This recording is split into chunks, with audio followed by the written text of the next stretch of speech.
17 ga kirgan. O'sha Gentra olish kerak. Mashinani yaxshi ko'radi. Hozir zamon rivojlanib, dunyoviy matohlar zo'r bo'lib ketyapti-yu. Bir qarasa iPhone, bag'i Gentra, 3 ta 7 nomer. Pul kerakmi? Qarasa pul yo'q.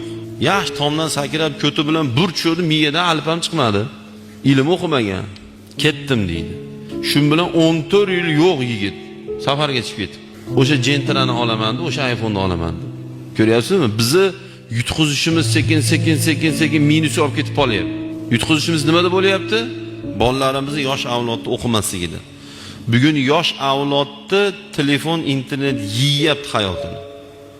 Yoshlar agar mabodo dardingiz telefon, dardingiz internet bo'lib qolgan bo'lsa, u uchun bilib qo'ying, umringizni yeyapti telefon. Siz o'zingiz hozir bilmaysiz buni, yeyotganini. Poqqa tog'anagandan keyin bilasiz.